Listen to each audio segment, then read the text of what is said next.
Magandang umaga Pilipinas. Alamin natin ang magiging lagay-at-taya ng panahon ngayong araw ng Miyerkules, 17 December 2025.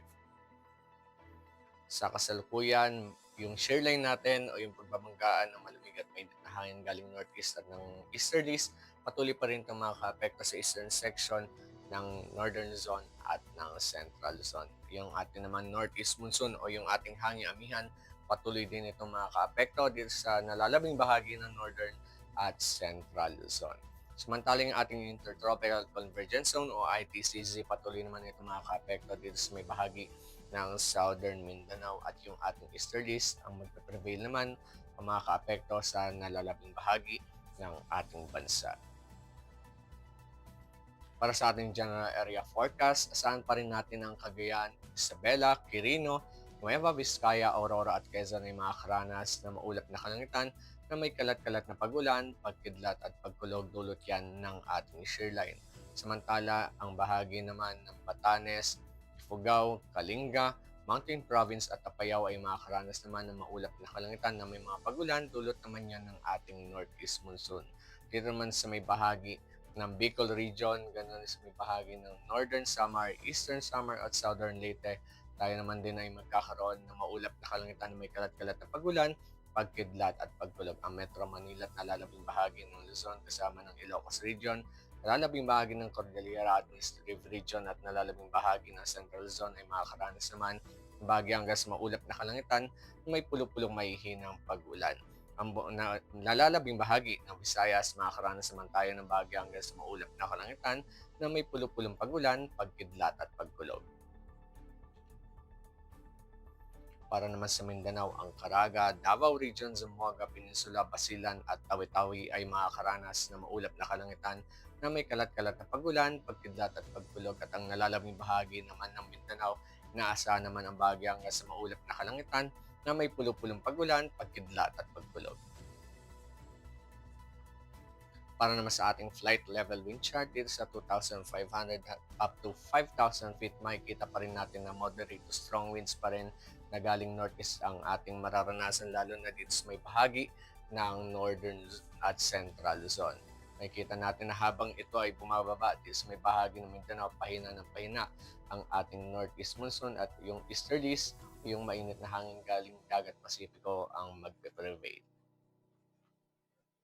Dito naman sa 10,000 feet hanggang 18,000 feet, makikita natin na malalakas na hangin naman galing easterlies ang ating mararanasan, lalo na dito sa may bahagi ng Southern Zone, Visayas at ganun na rin sa bahagi ng Mindanao. Para sa impact nito sa ating flying operations, asahan natin dito sa may bahagi ng Northern Luzon, ang main hazards natin dito is yung mga strong northeast winds at yung mga turbulence lalo na sa may bahagi ng mountainous at mga coastal areas. Ang posibleng mag-impact nito o moderate to significant impact ito sa ating flying operations due to turbulence at mga crosswinds at inaasahan o posible tayong makranas ng mga delays at difficulty on landings. Samantala dito sa bahagi ng Central Luzon at Metro Manila, moderate to northeast winds pa rin ang ating mararanasan and yung mga localized wind shear lalo na sa may bahagi ng coastal and terrain areas. Ang magiging impact nito sa ating flying operation is moderate due to turbulence and posible tayong makaranas ng mga crosswind considerations during takeoff and landing.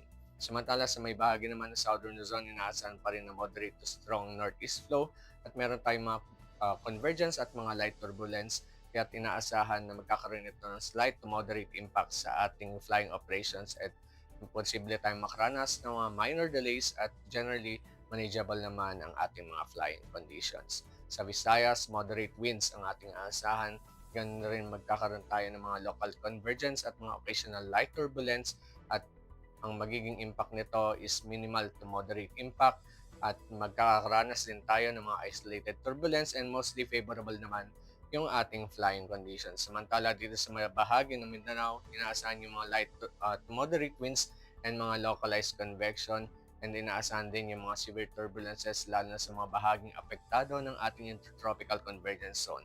Posible itong magkaroon ng minimal impact sa ating flying operations and generally fair flying conditions naman kaso meron tayong mga inaasahan ng mga isolated turbulences at lalo na sa mga elevated terrain areas.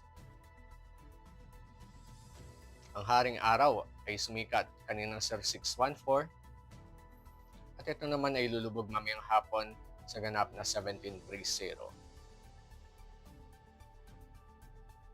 Para sa ating moon illumination, 6% decreasing.